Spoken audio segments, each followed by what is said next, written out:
Hey friend, Graham here from the recordingrevolution.com, and today I want to share with you my favorite strategies for mixing vocals.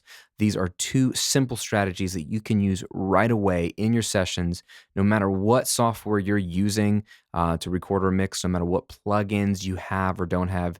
These are things that are very simple to implement, and they are the baseline. They are the foundation for all my vocal mixes. If you do these two strategies, your vocals will sit up front. They'll sit forward. They'll sit on top of your mix in a very musical way, a way where you hear everything in your face in a good way. Nothing's harsh, nothing's biting you. It's just soft and musical, but strong and in your face the way you want it to be. Now, there's a lot more you can do to vocal mixing, but you don't have to. These are the two things I think you kind of have to do to get a vocal to really sit in a complex mix. So I think this will really help you if you're getting into vocal mixing. Here is a track where the lead vocal in the chorus is unprocessed and it's balanced, but it's not quite as forward as I'd like it to be. Take a listen. All I need is just a little bit more than I've been given. I don't believe in settling for what I am when I could have all I imagine. I'm never satisfied. All right, so that vocal is, you can hear it, but it is not radio ready yet. So let's talk about the two strategies. The first one involves your stock EQ or your favorite EQ plugin. An EQ is your most powerful mixing tool available beyond just the volume fader. I'm going to pull up the stock EQ here. And the strategy with EQ is to present the vocal in a way that's cleaner, more forward, and has more of an emphasis on the mid-range in a good way. The parts of the vocal that really get cut through in a mix better, that we hear better, that we perceive better. And there's a couple ways we do that. I start off with a high-pass filter 100% of the time, not because it's just a rule, but because it's so helpful for two reasons. A high-pass filter, although it's known as a low cut, it looks like this. It's rolling off low end that you don't really need in the lead vocal. You don't hear it in the mix in the lead vocal. You might hear it in solo, but you wouldn't hear it in the mix. So you don't lose anything on the vocal when you roll off, let's say, below 100 or below 80. But what you do is you free up some headroom in that space for the bass and the kick drum. So that just helps your mix, in general. But what it also does is when you roll off low end, then your speakers or headphones, they don't need to produce as much low end down here. So the same amount of energy can be focused on better producing the upper mids and the mid range. And that allows your vocal to cut through a little bit better. Just by rolling off low end, now the speakers can focus on the mid range. Okay, it's just sort of physics there on your speaker cone. So I always start there because it really is a good starting point. And then the second move I do here is I look for any low mid buildup that just doesn't sound good in the room. And this is common in almost any room where there's some sort of frequency that doesn't sound good on that person's voice, in that microphone, on that day, and I'll go hunting for it.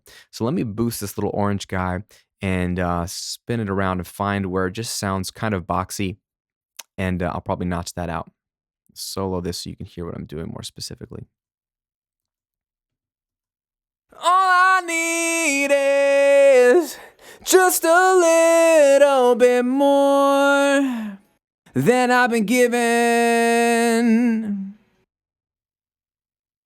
I don't believe in settling for what I have when I could have all I imagine.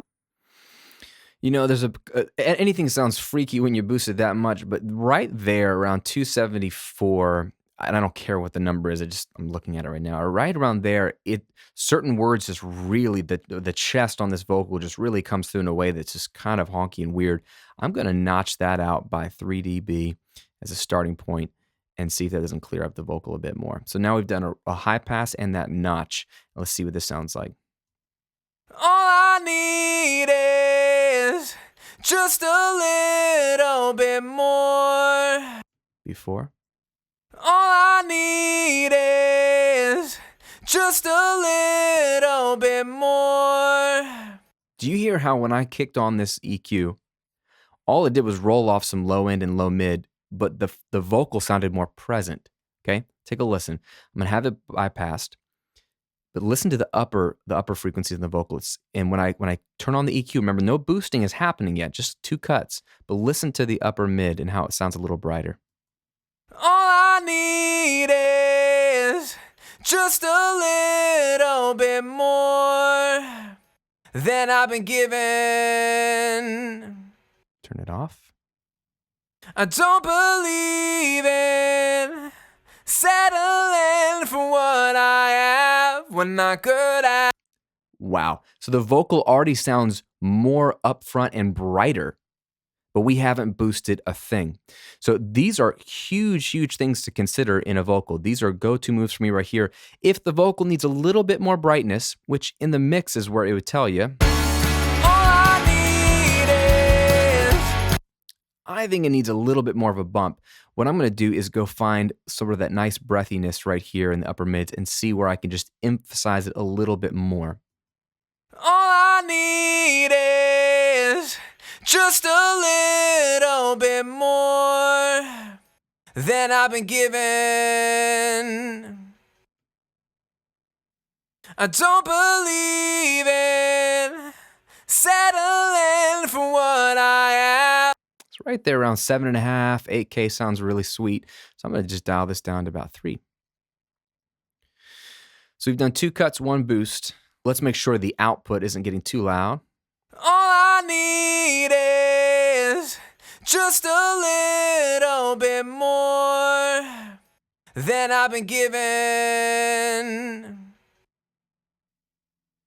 I don't believe in settling. All right, so about level now. So let's bypass this and see where we've come from.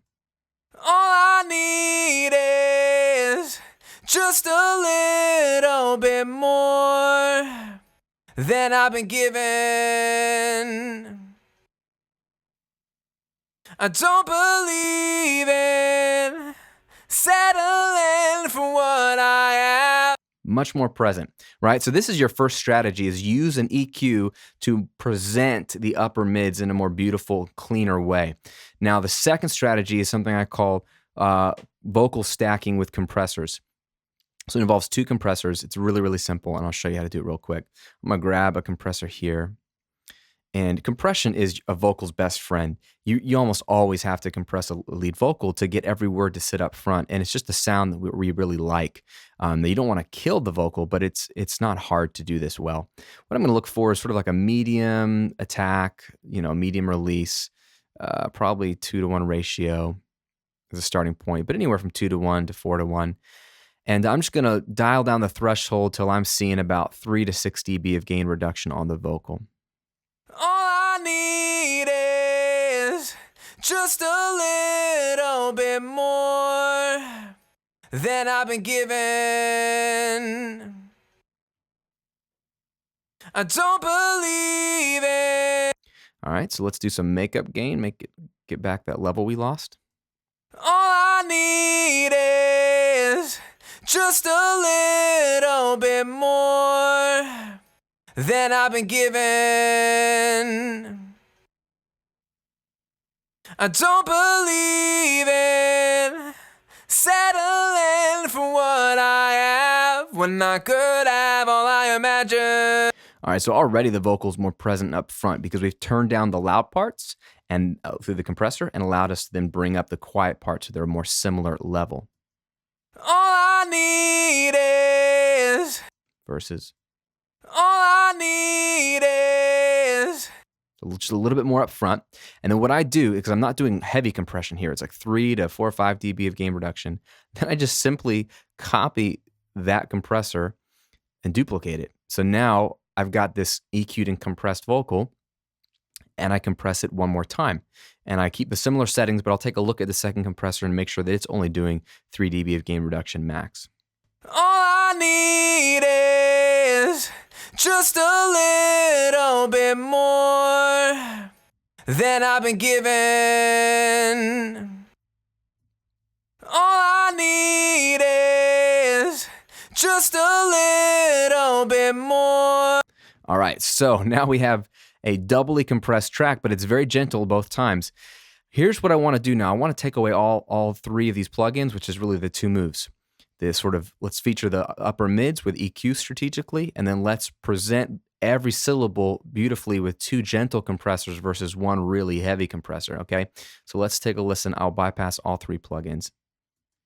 All I need is just a little bit more than I've been given. I don't believe in settling for what I have when I could have all I imagine. Nice and upfront, right? Now let's listen to this in the context with the mix, which is really all that matters. I'm going to press play with it all in, and then we'll take it away. All I need is just a little bit more than I've been given. I don't believe in settling for what I have when I could have all I imagine. And there it is, that vocal now going from just being heard a little bit to being way more present and upfront without sounding harsh and still sounding musical without being overly squashed. So those are the two strategies. Use an EQ to roll off the lows and that low mid build up to better present the upper mid range. And if necessary, do a little bit of a slight boost where you find that sweet breathiness up top.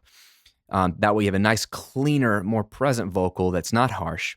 And then do the stacking compression, and you're going to get that really musical, upfront, compressed, but still dynamic, in my mind, vocal performance. So I hope this helps you in your mixes. I want to give you something else to help you get a little bit further ahead in your mixes. We talked about compression a bit, and I couldn't go into a lot of depth. This is the plugin that confuses everybody because you can really screw it up with the attack and the release settings. And if you do have a ratio or you set the threshold in the wrong spot, and it doesn't have to be confusing. And I try to always unpack compression whenever I get the opportunity. But one thing I've put together for you that will really help you when you're doing your vocal mixes or any kind of mixing and you're using a compressor is I have a compression checklist. I have 7 steps that I follow to unpack what a compressor is, how to use it, and strategies for using it in a mix. And I put it all together in one place for you so you don't have to go running around all over YouTube or the internet to find it. It's just a simple PDF you can download. You can print it off if you're old school like me. You can have it on your phone or tablet or whatever when you're mixing. So if you want to see this stacking compression technique, or you want to understand all the different knobs on a compressor or some other compression strategies, it'll all be there for you. And it's just my free gift to you. Just go to compression7.com, compression7.com to get the 7-step checklist to compression. Again, really, really helpful tool here. I think it'll demystify some compression stuff for you so that you won't ruin your mix with compression, or you won't be afraid to use it. You'll be able to use it with confidence and get better vocal mixes, period. So go to compression7.com, check it out, see if it helps you out. Subscribe to the videos if you find them helpful. Other than that, go make some great music this week. Have fun. Don't be afraid to turn some knobs, experiment, make some great vocal mixes, and I will see you on another video real soon.